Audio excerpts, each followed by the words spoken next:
Kita nampak orang buat baik di depan kita, bukan tugas kita untuk menghukum amalan dan ibadat dia diterima ataupun tidak. Tegur kalau dia buat salah, itu wajib.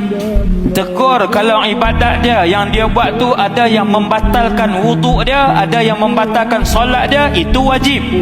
Tetapi untuk kita hukum dia, judge dia, bagi tahu kat dia solat kamu Allah tak terima. Sebab apa? Nampak macam tak ikhlas. Bila masa ambil portfolio, ikhlas. Bukan tugas kamu. Dia ikhlas, dia tak ikhlas, itu urusan Allah Subhanahu wa ta'ala. Begitu mudahnya kita, begitu gampangnya kita menjudge seseorang ketika dia melakukan dosa, bahwasanya dia adalah ahli neraka. Tidakkah kita membaca daripada haditsil qudsi, wahai manusia, sebanyak apapun dosamu, asal engkau mau meminta ampun kepadaku, engkau sadar engkau melakukan dosa, saya ampuni. Bahkan Rasul mengatakan sebelumnya, kita sudah jelaskan, jangan pernah berhenti bertaubat meskipun dalam satu hari 70 kali kita mengulang dosa. Ini adalah pintu harapan yang Allah berikan kepada kita. Lantas kenapa kita malas untuk bertaubat, malas untuk datang kepada Allah, malas untuk hadir di majelis semacam ini dengan alasan, wah, kada pantas lagi hadir majelis semacam ini. Kenapa? Masih banyak dosa. Nah, terus nunggu kapan? Kita yang datang ke sini bukan berarti kita bersih, kita pun banyak dosa. Kita pun banyak dosa. Nah, justru kita banyak dosa, kita datang di majelis-majelis semacam ini, di majelis haul, di majelis peringatan ini, itu dan lain sebagainya, dengan harapan Allah menghadap kita dengan sejumlah dosa kita, begitu juga jumlah ampunan yang Allah berikan. Bukankah Rasul telah memberikan kabar gembira, orang yang hadir di majelis semacam ini, gumu maghfuran lakum, bubarlah kalian, dosa kalian telah diampuni oleh Allah.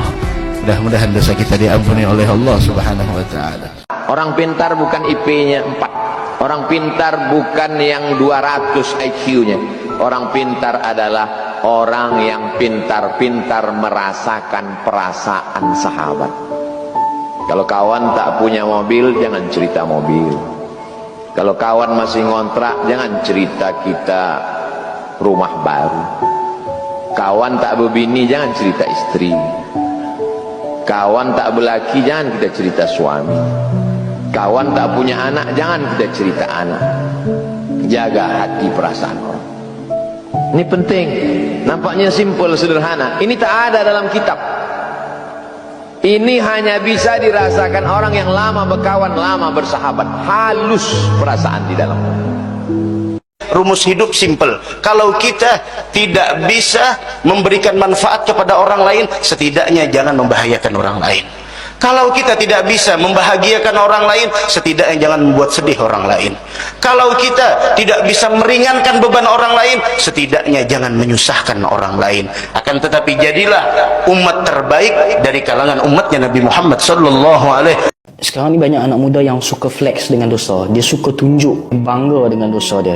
Tak boleh tahu. Sebab apa tahu? Tuhan yang ciptakan kita ni, dia pun tutup tahu dosa kita. Sebab takut aib kita. Let's say kalau Tuhan buka kita punya dosa, tunjuk dekat semua orang, silat-silat tak ada siapa akan kawan dengan kita sebab busuknya dosa kita dan banyaknya dosa kita. Itu Tuhan.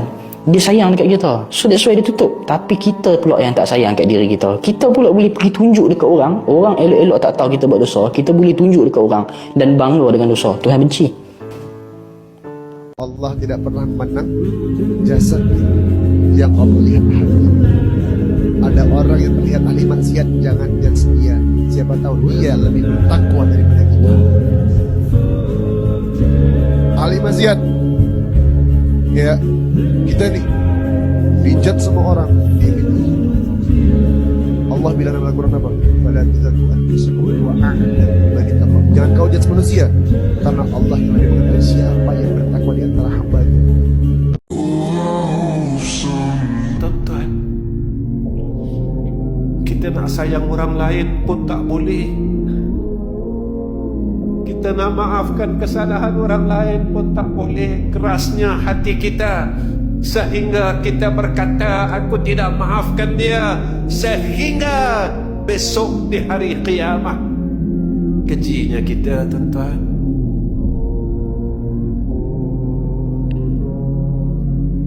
Busuknya kita, hinanya kita, buruknya kita. latihan menghindari maksiat. Siapkan satu-satu listnya dari mata sampai ujung kaki. Dan amalannya. Yang kedua, latihan untuk mendalami pengetahuan yang sekiranya ada yang beda-beda. Jadi kalau penasaran jangan langsung menyalahkan, cari dulu ilmunya. Karena sekarang musim-musimnya saling menyalahkan, hati-hati. Ya, maaf, tambahan. Kalau ada pengajian yang mengarahkan pada aspek-aspek yang fatal secara agama, misal yang keras, yang melukai, bahkan sampai menghilangkan nyawa, itu cepat hilangkan, hindari, jauhi, hindari. Karena akan tiba, kata Nabi, satu bentuk pengajian dalam bahasa hadisnya tentang hadis muflis. Ada orang yang kalau mendoktrinkan untuk melukai orang. Sampai puncaknya, wasafaka dama hadza. Ada yang menumpahkan darah membawa nama Allah. Hati-hati ya.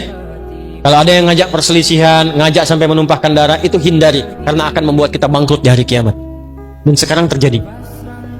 Saya bermohon pada Allah supaya tidak terjadi lagi yang demikian ya. Itu waktu kejadian di Jalan Tamrin meledak itu, saya sedang di Lampung. Wah! Jamaah langsung tanya, Ustaz, apakah bom di Jalan Tamrin termasuk fisabilillah? Saya bilang, Mas, sependek pengetahuan saya, jihad fisabilillah itu jihad di jalan Allah, bukan di Jalan Tamrin.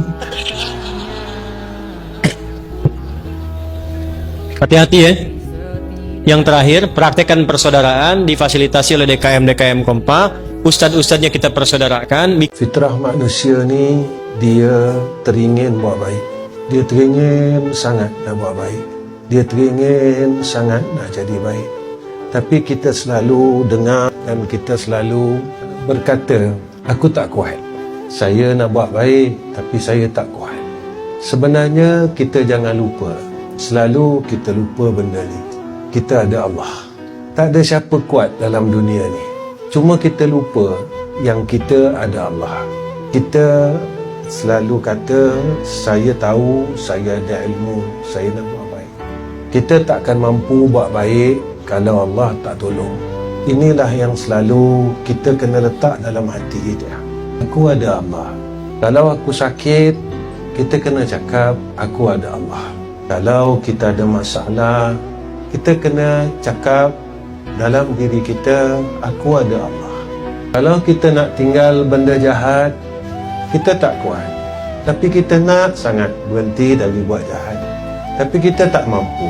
Mulut kita buat jahat, telinga kita buat jahat, tangan kita buat jahat, kaki kita berjalan pada tempat jahat. Kita tak mampu berhenti. Seolah-olah ada satu dalam diri kita yang mendorong kita kepada perkara tersebut. Kita nak buat baik, nak baca Quran, selalu tak jadi. Nak pegang tasbih berzikir, selalu terkandas. Nak bangun malam, puas kita kunci jam, tapi kita tak boleh nak bangun. Selalu kita cakap dengan diri kita, aku ada Allah. Kenapa? Di situlah ada harapan. Harapan itulah doa. Harapan itu adalah satu permintaan. Ya Allah, boleh tak Kau berikan aku kebaikan? Ya Allah, boleh tak Kau tolong aku kuat untuk berhenti dari kejahatan? Maka inilah kekuatan kita. Melihat orang, jangan pernah menganggap diri kita lebih mulia dari orang lain. Meskipun pakaiannya tidak semewah yang kita pakai, meskipun penampilannya tidak sehebat yang kita pakai, akan tetapi penampilan dan pakaian bukan tolak ukur kemuliaan, melainkan tolak ukur kemuliaan adalah di dalam ketakwaan kepada Allah. Dan ketakwaan tidak bisa dilihat dengan hanya pakaian, akan tetapi kata Nabi Muhammad, at-taqwa hahuna. Takwa itu letaknya adalah di hati. Hati yang tidak ada satupun dari hamba Allah mengetahui keadaannya melainkan Allah, sehingga hati dan sanubari manusia adalah tempat pandangan Allah. Mudahan hati kita diberasihi akan Allah. Hentikanlah untuk membuat pembuktian kepada manusia. Karena kalau kau miskin, kau akan dicaci makinya. Kalau kau kaya, dia akan hasad. Itulah sifat manusia. Maka tak usah. Wali itu kenapa dia tidak takut dan tidak sedih? Karena dia udah keluar dari level. Dia tidak lagi peduli kepada Allah. Di dalam diri kita ini, siapapun manusianya, pasti ada potensi kebaikan. Di sifat dasar manusia itu baik. Itu sifat dasarnya. Nggak ada yang nggak baik. Makanya, maaf, sepencuri-pencurinya pencuri, sebetulnya hatinya menolak. Ketika akan mencuri, pasti hatinya menolak itu. Itu salah. Karena itu pencuri nggak mau dicuri. Coba kalau 3 orang mencuri, yang satu misalnya menyembunyikan hasil curiannya, maka bosnya akan berkata, maling kamu. Padahal mereka baru maling gitu kan? Ya? Oke. Pelan-pelan ya. Jadi singkatnya, di dalam diri kita terkumpul semua potensi kebaikan yang dibawa oleh roh. Dan saat yang bersamaan, ada potensi yang dibawa oleh fujur dari fisik. Ada di sini, ini lawannya. Nah, yang menarik begini, yang menarik, ini potensi takwa ini akumulasi semua kebaikan, kita sebut dengan sumber positif gini. Yang ini didesain oleh Allah sebagai lawannya, kita sebut kutub negatif begini, fujur. Pelan-pelan ya. Dan ini sudah menjadi hikmah kehidupan. Apapun yang bisa bergerak akan selalu ditemukan positif dan negatif. Anda beli robot-robotan pakai baterai, pasti ada kutub positif dan negatif kan? Ya kan?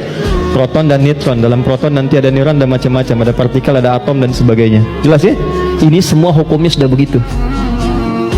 Ini hukum kehidupan. Tapi kaitan dengan diri kita, ini yang harus kita sadari. Saya turunkan ke sini untuk lebih mudah. Nafas. Di sini ada takwa. Semua kumpulan sifat baik, jujur, rendah hati, kemudian sabar, dan seterusnya. Saat yang bersamaan, di sini ada lawannya, sifat fujur. Jadi kalau teman-teman di sini menemukan jujur, di sifat fujur itu ada dusta. Kalau di sini ada rendah hati, di sini ada sombong. Kalau di sini ada sabar, di sini ada sifat amarah yang berlebihan, pemarah. Kita mesti menyadari setiap manusia itu punya potensi jujur, tapi saat yang bersamaan punya potensi dusta. Dia punya potensi rendah hati, tapi saat yang bersamaan dia bisa sombong. Nah, yang paling menarik adalah bagaimana kita bisa mengendalikan ini sehingga yang keluarnya selalu yang baik, dan yang ini bisa kita tutup, bisa kita tekan sehingga tidak muncul ke permukaan. Nah, inilah inti pembahasan kita yang akan kita turunkan. Saya ingin fokuskan betul pada apa yang akan saya terangkan saat ini. Jadi yang barusan muqaddimah ya. Sekarang kita mulai ke intinya. Saya ingin berikan penjelasan dari akarnya dulu supaya kita paham tentang diri kita. Jelas sampai di sini? Halo? Jelas ya? Oke. Pertanyaan saya, ketika Anda melihat orang di sekitaran kita salah, maaf, Anda kalau ingin meluruskan itu, meluruskan kesalahannya atau menjatuhkan orangnya? Kalau mau meluruskan kesalahannya, kenapa harus memaki-maki? Kenapa harus mencela? Kenapa harus menyoal ciri-ciri fisiknya? Kenapa harus menyebutkan sesuatu yang tidak ada kaitan dengan persoalannya? Quran itu objektif. Kalau ada orang lain salah, Anda pun belum tentu benar sempurna. Ini Allah sendiri yang jawab, hamba, disebut hamba. Sebanyak-banyaknya dosa, membunuh, merampok, berzina, pernah mabuk, sebanyak-banyaknya. Kata Allah, hambaku, ini rahmatku, cepat ambil. Sujud, tangisi dosa itu. Kalau belum bisa menangis, menangis lagi, nangis lagi, nangis lagi. Tangisi diri kita yang belum bisa menangis sampai hatinya lunak. Berusaha terus sampai kita merasakan ketenangan dalam tobat. Dari situlah kemudian muncul ungkapan ulama, Allah sangat mencintai pelaku maksiat yang mau bertobat dibandingkan orang soleh yang tidak pernah merasa salah. Allah sangat mencintai orang-orang yang terus bertobat. Allah sangat mencintai pelaku maksiat yang gemar bertobat dibandingkan orang soleh yang tidak pernah merasa salah. Allah sangat mencintai para pelaku maksiat yang gemar bertobat dibandingkan orang soleh yang tidak pernah merasa salah. Allah sangat mencintai pelaku maksiat yang mau bertobat dibandingkan orang soleh yang tidak pernah merasa salah. Allah itu sangat mencintai seorang pelaku maksiat yang gemar bertobat dibandingkan dengan orang soleh yang tidak pernah merasa salah. Kalau Anda telah beramal soleh, tiba-tiba ada ajakan berbuat maksiat, langsung katakan pada diri Anda, Kalau kamu berbuat seperti ini, bayangkan kamu akan diwafatkan saat kamu bermaksiat. Bayangkan saat Anda diajak berzina, diwafatkan oleh Allah Subhanahu wa taala. Maka demi Allah saya katakan, kematian adalah peringatan yang paling kuat untuk selalu membuat kita dekat dengan Allah. Kalau Allah sudah tawarkan sifat yang sempurna ini, Anda belum bertobat juga, Anda butuh apa lagi untuk berubah? Anda akan wafat. Lihatlah ke cermin, kamu akan wafat. Innaka mayyitun fa innahum mayyitun. Kamu wafat. Setelah kamu akan pulang. Masa pulang dalam keadaan kotor? Apa nggak malu kamu lahirnya bersih, pulangnya kotor? Ingat, Allah mencintai, sangat mencintai orang yang pernah berbuat maksiat lantas bertobat dibandingkan orang yang merasa soleh.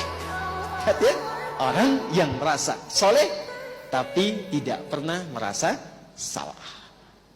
Walaupun orang itu pendosa sekalipun, kita nggak tahu kapan dia taubat.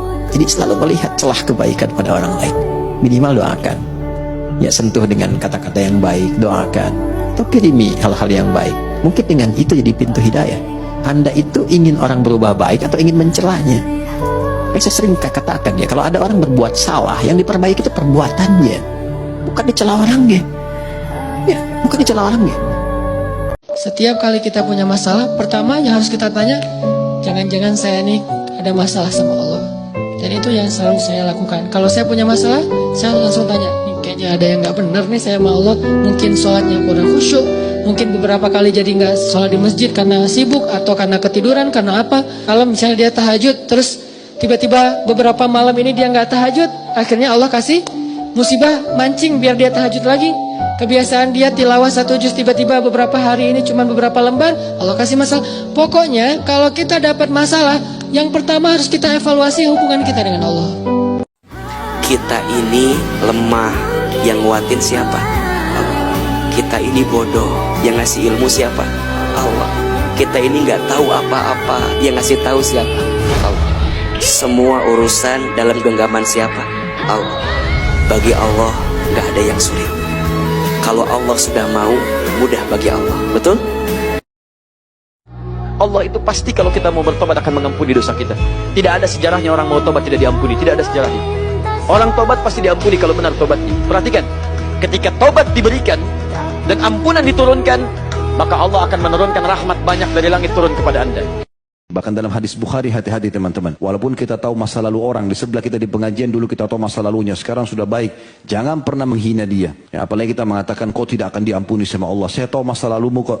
Nggak boleh itu. Kata Nabi SAW dalam hadis Qudsi, hadis Bukhari, Allah berfirman, ada seorang hamba yang mengatakan kepada hamba yang lain, Allah tidak akan mengampunimu. Maka Allah marah kepadanya. Allah mengatakan, siapa orang ini berani benar melampaui keputusanku? Maka ketahuilah, aku telah mengampuni orang yang dia katakan tidak diampuni, dan aku sudah hancurkan amalnya orang yang mengatakan itu.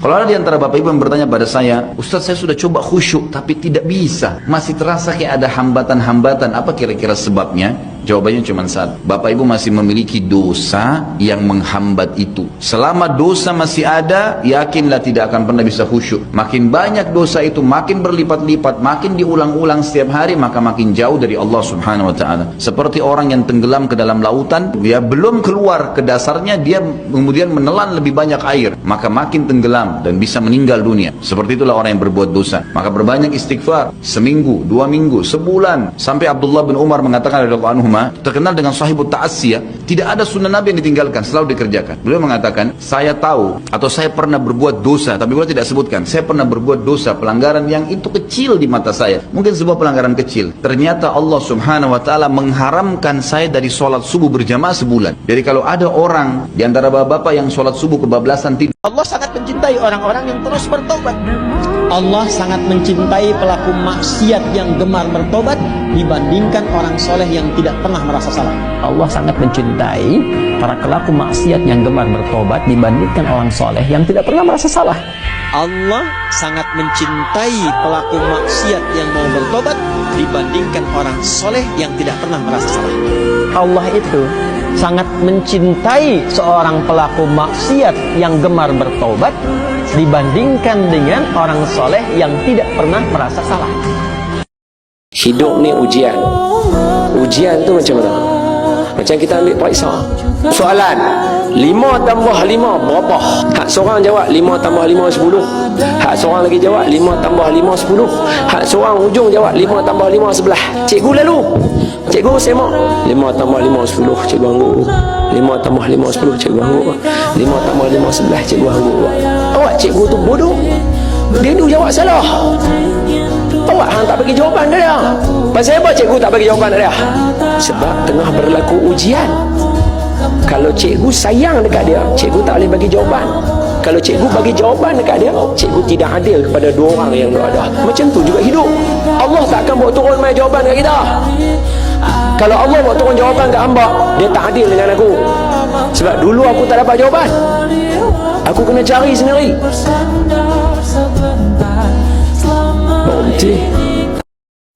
Allah itu pasti kalau kita mau bertobat akan mengampuni dosa kita. Tidak ada sejarahnya orang mau tobat tidak diampuni. Tidak ada sejarahnya. Orang tobat pasti diampuni kalau benar tobatnya. Perhatikan, ketika tobat diberikan dan ampunan diturunkan, maka Allah akan menurunkan rahmat banyak dari langit turun kepada anda. Sumpah Allah, udahlah kita banyak dosa, udahlah kita sombong banget, udahlah kita sering mengabaikan Allah, tapi begitu sesekali Allah manggil kita, panggilannya lembut, jaga perasaan lagi. Ya ibadi, alladzina asrafu ala anfusihim, hamba-hambaku yang melampaui batas. Gitu doang bahasanya. Bukan hamba-hambaku yang hina, hamba-hambaku yang kotor, hamba-hambaku yang pernah berzina, hamba-hambaku yang pernah membunuh, hamba-hambaku yang... Enggak, jangan berputus asa dari rahmat aku, kata Allah. Kepada siapa? Pendosa yang ngerasa, aduh kayaknya dosa saya udah kebanyakan nih, gak akan diampuni. Kata Allah, kenapa kamu berpikir kayak gitu sama aku? Kamu hambaku, walaupun kamu banyak dosa, aku tidak akan pernah mempersulit kamu untuk dapat ampunan. Jangan putus asa, minta ampun lagi. Ya Allah, dosa saya tuh sebanyak langit dan bumi. La mubali, kata Allah, aku gak peduli berapa banyak dosa kamu. Coba sebaik apa. Allah menyampaikan semua ibadah yang saya perintahkan itu sesungguhnya manfaatnya kembali kepada kita yang menunaikan, bukan kepada Allah. Jadi even Allah memerintahkan kita sholat pun, Allah nggak butuh dengan sholat kita. Semoga langit dan bumi tidak menunaikan sholat, tidak akan pernah menurunkan status Allah sebagai Tuhan. Tetap Allah Tuhan. Tapi ternyata kata Allah, kita yang butuh dengan sholat itu. Karena saat kita menunaikan sholat dengan sempurna, maka semua manfaat sholat kembali kepada diri kita. Apakah itu sifatnya ketenangan? Orang sholat pasti akan cenderung jiwanya lebih tenang, kata Allah. Quran surah ke-20 ayat ke-14 digabungkan dengan Quran surah ke-13 ayat 28. Orang sholat dijamin oleh Allah hidupnya lebih bahagia. Quran surah ke-23 ayat 1 sampai dengan 2. Orang sholat dijamin oleh Allah doanya cepat terkabul. Anda dekat dengan orang tua memberikan apa yang kita minta. Anda dekat dengan pimpinan di kantor, maka akses pekerjaan dimudahkan. Anda dekat dengan Allah, logika yang sama. Apa yang tidak ada batas bagi Allah, apa yang mustahil bagi Allah, maka orang yang sholat, apapun yang dia minta, setelah panjang benar sholatnya, maka Allah akan cepat mengabulkan apa yang dia minta. Itu ada di Quran surah ketiga ayat 38 sampai 39. Bahkan nanti ada orang yang sering menyebut Allah dan dia sering disebut Allah. Saking disanjungnya oleh Allah, ada orang yang belum minta, seketika kebutuhannya dipenuhi oleh Allah Subhanahu wa taala. Jadi Allah menginginkan semua hambanya tanpa kecuali, yang punya jabatan, yang belum punya jabatan, yang disebut kaya, yang disebut cukup, yang disebut ustaz atau jamaah. Allah nggak bedakan. Sepanjang engkau beriman, kata Allah, mesti punya visi hidup. Dan sepanjang engkau beriman, mesti ingat akhirat tempat pulang. Karena setiap kita pasti akan pulang. Setiap kita pulang. Gak ada yang gak pulang. Karena hidup kita itu bukan di sini itu tugas. Pulangnya ke sini. Walal akhiratu khairul laka minal ula. Nanti ke sini. Ini bukan tempat kita di sini. Sadari itu kita terus sedang bertugas. Fil ardi itu membawa misi. Pulangnya akhirat. Kalau hatimu ingin lapang dan tidak pernah merasakan ada beban lagi, maka perhatikan. Alam nashrah. Hei, masa engkau merasa cemas, gelisah dan berlebihan hanya karena masalah yang sekarang kau hadapi? Bukankah dulu banyak ribuan masalah yang telah aku selesaikan? Jadi kalau ibu mengalami masalah sekarang, jangan sampai larut sedih dengan masalah yang sekarang. Yakin dulu pun banyak masalah selesai juga. Melihat orang, jangan pernah menganggap diri kita lebih mulia dari orang lain.